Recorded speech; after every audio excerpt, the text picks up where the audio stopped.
Todas as revoluções sempre acontecem porque o governo não quer ou não pode resolver as questões que estão diante da sociedade.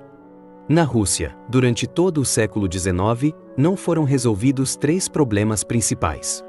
A participação da parte educada da sociedade no governo. Tentaram introduzir a Constituição com Catarina II, Alexandre I e Alexandre II queria introduzir uma Constituição também. Após o assassinato de Alexandre II pelos Narodniks, a preservação da monarquia absoluta se tornou a ideia fixa de Alexandre III e Nicolau II. No entanto, após 1905, Nicolau teve que ceder. O Império Russo obteve a Duma do Estado. O segundo problema era a desigualdade da maior parte da população, os camponeses. A sociedade russa estava dividida em classes, cada uma com seus privilégios e direitos, seus costumes e hábitos. Mais de 80% da população da Rússia vivia com suas próprias tradições e concepções, muito distantes dos costumes da sociedade educada. Os nobres e a inteligentsia se tornaram russos e europeus, pouco diferentes das partes educadas dos povos europeus. O terceiro problema era a desigualdade entre os povos que compunham o Império Russo. Em primeiro lugar, os poloneses queriam restaurar sua independência, levantando-se em revoltas nos anos de 1830 e 1863. Em segundo lugar, novos povos como os finlandeses, estonianos, lituanos e letões começaram a se levantar e a se civilizar mais. Eles queriam, se não uma separação, ao menos autonomia. O mundo muçulmano é muito heterogêneo, mas na Ásia Central surgia um movimento pela criação de um império islâmico. Em terceiro lugar, no Império Russo, desde os tempos de Catarina, havia uma linha de residência para os judeus da antiga República das Duas Nações. Uma pessoa que professasse o judaísmo não poderia morar fora dessa linha. Claro que todos esses 3 grupos de problemas poderiam ter sido resolvidos pacificamente, sem cataclismos, mas isso não foi feito a tempo. Em 1889, a neta da rainha britânica Vitória, Alice de Hesse-Darmstadt, estava para se casar com o herdeiro do trono russo, o grão-duque Nicolau Alexandrovich. Sua avó a amava muito e a chamava de Sani, que significa solzinho. Ela advertiu que a situação da Rússia estava tão difícil que algo terrível poderia acontecer no país. Alice não ouviu a avó, casou-se com Nicolau II, tornou-se a imperatriz russa Alexandra Fyodorovna, e, como sua avó Vitória previu, ela estava certa. Talvez as revoluções pudessem ter sido evitadas se as reformas de Piotr Arkadievich Sotopin tivessem sido levadas até o fim. Ele pedia, quase implorava, não guerrem, deem ao Estado 20 anos de paz interna e externa, e vocês não reconhecerão a Rússia atual. A Primeira Guerra Mundial acionou outro mecanismo. Revoluções não são feitas pelos pobres e desfavorecidos, pois eles têm muita energia voltada para a simples sobrevivência. As revoluções são feitas por aqueles que têm comida e conforto, mas quando suas expectativas não se realizam. Durante todo o século XIX, a Rússia se acostumou a viver cada vez melhor, mas durante a guerra os cidadãos passaram a viver pior e culparam o governo por isso. Assim, a Revolução Francesa de 1789 aconteceu no país mais próspero, mais feliz e mais rico da Europa na época. Além disso, grande parte da população já não via sentido na guerra. Os aliados da Entente sabiam muito bem que algo catastrófico poderia acontecer na Rússia e que o país poderia sair da guerra. Eles estavam preocupados com um possível acordo separado para evitar uma revolução. A Conferência de Petrogrado dos Aliados da Entente, de 19 de janeiro a 8 de fevereiro de 1917, também estava em andamento para convencer a Rússia a continuar na guerra. Além da parte oficial, os delegados estrangeiros tentavam estabelecer contatos com os partidos de oposição e grupos. A revolução estava no horizonte, com quem trabalhar. O favorito da família imperial, Rasputin, sempre se opôs à guerra. Na noite de 17 de dezembro de 1916, Rasputin foi assassinado pelo príncipe Félix Yusupov, Purishevich, o grão-duque Dmitri Pavlovich e o oficial de inteligência britânico Oswald Rainer. Sim, uma verdadeira conspiração. 1917, em dezembro de 1916 e janeiro de 1917, até 700 mil pessoas estavam em greve e protestando por toda a Rússia, especialmente em Moscou e Petrogrado. Em Petrogrado, os marinheiros da frota do Báltico tiveram um papel especialmente nefasto. A atmosfera estava tão tensa que qualquer motivo serviria. Um deles foi a escassez de farinha branca e pão branco na capital. Em 23 de fevereiro de 1917, multidões agitadas apareceram nas ruas de Petrogrado, gritando slogans como abaixo: "Fim da guerra!" e "Destruamos o governo czarista." Ou seja, as pessoas estavam lançando slogans políticos, não pedindo por pães frescos. Em Petrogrado, mulheres saíram às ruas para comemorar o Dia Internacional da Mulher. Elas foram acompanhadas por pessoas que estavam nas filas por pão, os caudas, como eram chamados na época, e soldados da guarnição. O principal slogan nas manifestações espontâneas foi "Abaixo a autocracia." Em 25 de fevereiro, o comandante do Distrito Militar de Petrogrado, General Kabalov, recebeu uma ordem imperial severa. No dia seguinte, ele deveria interromper os distúrbios na capital com as tropas que haviam sido retiradas do fronte. Kabalov relatou: "Hoje, 26 de fevereiro pela manhã, a cidade está tranquila." Na mesma noite, ele ordenou disparos contra os manifestantes, matando mais de 40 pessoas. Em 27 de fevereiro, os revoltosos, já era uma revolta, foram acompanhados por até 70.000 soldados da guarnição de Petrogrado. Eles tomaram o arsenal e distribuíram até 40.000 fuzis aos trabalhadores revoltosos. As tropas leais também começaram a se afastar, e os soldados revoltosos prenderam Kabalov em 28 de fevereiro. Nicolau e a czarina acreditavam que a Duma estava fomentando a revolta. O czar suspendeu os poderes da Duma. Em 27 de fevereiro, o presidente da Duma de Estado, Rodzianko, enviou um telegrama: "A guerra civil começou e está se intensificando. Se o movimento se espalhar para o exército, o colapso da Rússia, e com ela a dinastia, será inevitável." Na noite de 27 de fevereiro, a Duma criou o Comitê Provisório da Duma de Estado, que assumiu as funções do governo superior, presidido por Rodzianko. O Comitê Provisório assumiu a formação do novo governo. Ao mesmo tempo, surgiu o Soviet de Deputados dos Trabalhadores e Camponeses de Petrogrado, o Petrosoviet. Em 1º de março, ele emitiu o Decreto número 1, que transferia o poder militar real para o Petrosoviet. Assim, a base do duplo poder foi estabelecida. Em 1º de março, em Moscou, o poder foi assumido pelos sovietes de deputados dos trabalhadores e soldados, e pela Duma Municipal. Soviets foram criados em toda a Rússia, em Nizhny Novgorod, Tver, Kharkov e Ivanovo-Voznezhsk. Rodzianko acreditava que a monarquia só poderia ser salva pela abdicação de Nicolau II. Em 2 de março, os mais altos generais forçaram Nicolau II a abdicar do trono. Na estação do, ele assinou sua abdicação com um lápis, e as informações sobre os detalhes do ocorrido são contraditórias. Todos os participantes dos eventos mentiram para o czar, uns para os outros, para si mesmos e para os descendentes. "Em todo lugar, traição, covardia e engano", escreveu o czar em seu diário. Ele abdicou do trono em favor de seu irmão, Mikhail, que anunciou que aceitaria a coroa apenas com o consentimento da Assembleia Constituinte, que deveria estabelecer a forma de governo e adotar uma constituição. E embora a República tenha sido proclamada apenas 6 meses depois, a história da monarquia na Rússia chegou ao fim. O principal é que não surgiu uma força que, com braço armado, preservasse a monarquia. Quando o coronel Kutepov, com 2.000 homens, ocupou o Palácio de Inverno, o grande duque Mikhail Alexandrovich exigiu que Kutepov limpasse o palácio imediatamente. Afinal, se começasse uma luta, as preciosidades culturais poderiam ser danificadas. O coronel Kutepov queria se estabelecer na fortaleza de Pedro e Paulo, mas o ministro da guerra, Believ, chorando copiosamente, ordenou que a tropa se dispersasse. Foi assim que caíram os últimos bastiões do czarismo, sob as lágrimas dos ministros do czar e dos grandes duques. Nos arredores de Petrogrado estavam 2 batalhões de metralhadoras de treinamento, com 20.000 homens. Ao saber dos eventos na cidade, os generais levaram suas tropas não para Petrogrado, mas para mais longe, para evitar que, em caso de necessidade, fossem enviados para sufocar os rebeldes ou para afastar os soldados não confiáveis. A monarquia caiu, mas o que veio em seu lugar? O Comitê Provisório e o Soviete de Petrogrado concordaram em formar um governo provisório composto por representantes progressistas das elites.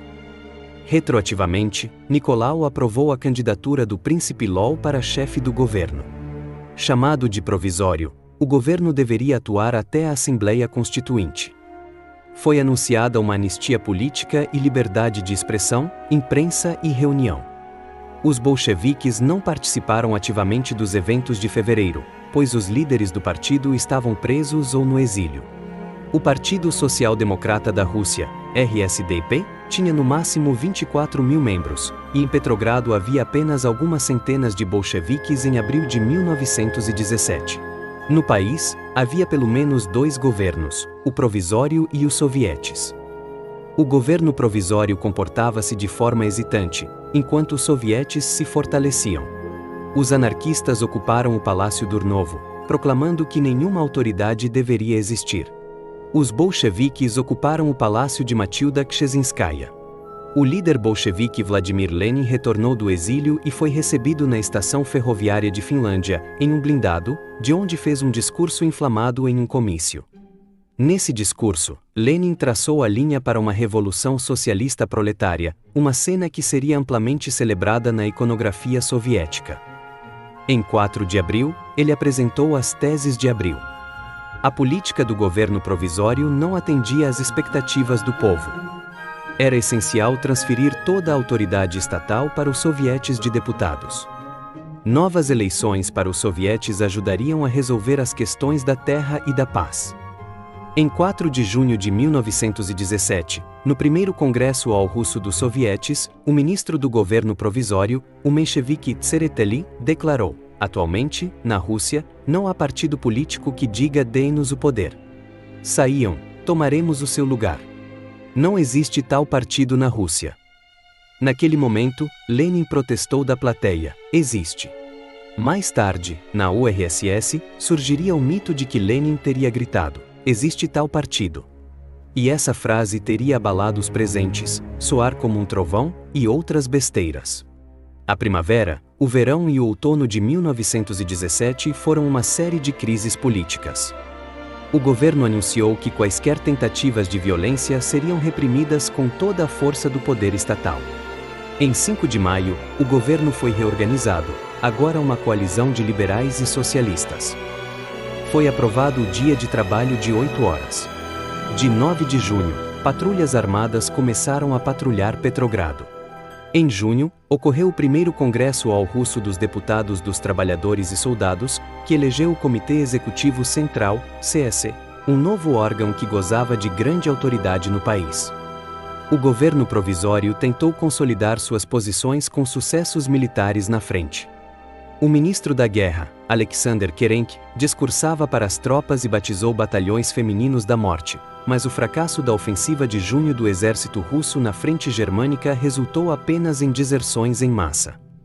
Em julho, uma nova crise estourou. Chegaram a Petrogrado notícias do fracasso da ofensiva da frente russa. Os soldados da guarnição souberam que estavam prestes a ser enviados para a frente.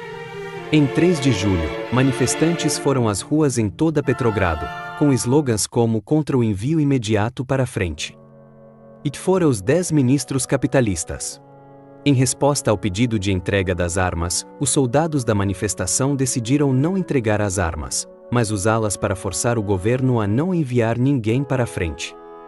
A tiroteio mais mortal ocorreu na Nevsky Prospekt, onde, segundo os dados oficiais, 56 pessoas foram mortas e 650 ficaram feridas.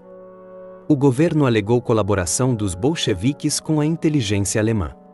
Em 7 de julho, foi dada a ordem para prender Lenin e seus aliados mais próximos. Lev Trotsky liderava o grupo interdistrital no Soviete de Petrogrado.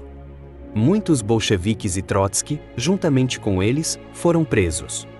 Lenin, mudando de residência, raspando a barba e vestindo um casaco vermelho como um camponês finlandês, fugiu e se escondeu em Haslil. Depois, ele foi para a Finlândia. As autoridades começaram a desarmar as forças antigovernamentais, ocupando o Palácio Kshezhinskaya. Parecia que tudo havia acabado. No entanto, o governo provisório demonstrou uma incrível falta de vontade. A questão de estabelecer um novo regime político na Rússia deveria ser decidida pela Assembleia Constituinte. Se as eleições para a Assembleia Constituinte tivessem ocorrido em março ou abril, tudo poderia ter sido diferente, mas as eleições estavam planejadas para agosto ou setembro. Elas só aconteceriam em novembro ou dezembro de 1917. Apenas em setembro a Rússia foi proclamada uma república. Isso em um país em guerra, onde cada dia era uma luta pela sobrevivência. De 12 a 15 de agosto, uma conferência estadual ocorreu em Moscovo com a participação de todos os partidos e grupos. Em 25 de setembro, após longas discussões entre os diferentes partidos, foi criado o Conselho Provisório da República ou pré-parlamento. No pré-parlamento, ocorreu uma luta política e fracional sobre a distribuição de funções com o governo provisório, mas tudo isso eram apenas medidas superficiais, cosméticas. O país estava se desintegrando, a governança desaparecia e a popularidade do governo chegava a zero. O pré-parlamento passou a ser chamado com frequência pela população de Parlamento do Delírio. De fato, o vasto país vivia sem governo desde março de 1917. A incrível falta de vontade das autoridades custou caro à Rússia. Até o outono de 1917, a produção industrial representava apenas 30 a 35% do nível de 1916, que, por si só, já era o nível de uma nação empobrecida, onde os recursos estavam no limite. O poder de compra do rublo chegou a apenas 67 centavos do rublo pré-guerra. A Revolução de Fevereiro começou com a escassez de pão branco, e, desde agosto, começaram a ser introduzidos cartões de racionamento para o pão e a farinha. O exército se desfez. Até novembro de 1917, dos 9 milhões de soldados do exército ativo, 2 milhões desertaram. A ordem cotidiana desapareceu, a polícia foi ou suspensa ou deixada temporariamente até ser substituída pela milícia popular. E ninguém sabia direito o que era a milícia popular. Até o verão-outono de 1917, o auge da ilegalidade, violência e saques tomou até mesmo as grandes cidades. John Reed escreveu sobre agosto de 1917 em Petrogrado. O roubo armado e a criminalidade pessoal aumentaram a tal ponto que mal se podia andar pelas ruas. Os jornais só falam disso. O país estava se desintegrando. O parlamento finlandês, em 18 de julho de 1917, aprovou uma lei sobre o poder e se declarou o portador do poder supremo. Nesse momento, começou a guerra civil na Finlândia. A Ucrânia declarou sua autonomia. O bolchevique Artem proclamou a República de Donetsk Kryvyi Rog como parte da Rússia. Depois de meses de anarquia revolucionária, excessos e brigas nas ruas, o país estava desesperadamente precisando de ordem, tanto para conter os saqueadores ideológicos e assassinos quanto os criminosos comuns sem ideologia. Até agosto de 1917, todos queriam ordem, mas a questão era, qual ditadura tomaria o poder? Uma tentativa de estabelecer uma ditadura foi feita pelo famoso comandante supremo do exército russo, Lavrar Georgievich Kornilov, conhecido por suas façanhas, como a fuga de um cativeiro. Quando Kornilov assumiu o comando da 8ª Armada em maio de 1917, ele imediatamente anunciou que abriria fogo de artilharia contra os encontros de fraternização. Kornilov disse que estava indo para Petrogrado para restaurar a ordem e entregaria o poder de ditador assim que a Assembleia Constituinte estabelecesse um governo real na Rússia. Os sovietes eram inimigos de Kornilov, mas ele também foi traído por Kerenc, que o declarou um rebelde. Kornilov e seus aliados foram presos por ordem do chefe do Estado-Maior, o general Alexeyev. Desde então, 5 militares ficaram presos no mosteiro de Bieshov, que foi transformado em prisão, guardados por soldados leais a Kornilov. Não se sabe se eram um pelotão de escolta ou guarda. Esses futuros líderes do movimento branco foram libertados pelo comandante supremo do Konin em 20 de novembro de 1917, poucas horas antes de ser brutalmente assassinado. Após o fracasso da tentativa de Kornilov, os bolcheviques conquistaram a maioria nos sovietes. Lenin, de seu exílio na Finlândia, convocou os bolcheviques para uma revolta imediata. A maioria do Comitê Central apoiou o presidente do Soviet de Petrogrado, Trotsky, que propôs adiar a revolta e alinhá-la com o Congresso. Como o regime czarista, o governo provisório e o pré-parlamento não tinham ninguém para defendê-los. Já em setembro, Lenin acreditava que os bolcheviques poderiam tomar o poder pela força. Em 10 de outubro, ele obteve a decisão do Comitê Central para a revolta armada. Formalmente, o poder deveria passar para o segundo Congresso dos Soviets de Deputados Trabalhadores e Soldados de Petrogrado. Sob a iniciativa de Trotsky, foi criado o Comitê Militar Revolucionário, que se tornou o quartel-general da revolta armada. Na noite de 24 de outubro, soldados e marinheiros revolucionários tomaram o controle do Telegrafista Central, a Agência Telefônica de Petrogrado e a Comissão de Alimentos Especial. À noite, o Aurora se aproximou do Palácio de Inverno, e pela manhã de 25 de outubro, Lenin chegou ao quartel-general da revolta, em Solny. Às 21h40, o disparo do Aurora deu o sinal para o início do assalto.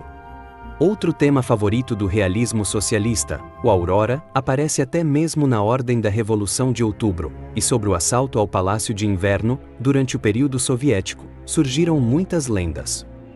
Alegadamente, ninguém disparou contra o palácio, com medo de destruir os tesouros históricos, e o assalto exigiu muitas vítimas. Na realidade, como escreveu o adido militar da França na Rússia, que entrou para o RSDP-B, Jacques Sadot, o Palácio de Inverno foi bombardeado com canhões, tomado e depois saqueado. Todos os objetos de arte, móveis, pinturas foram barbaramente destruídos.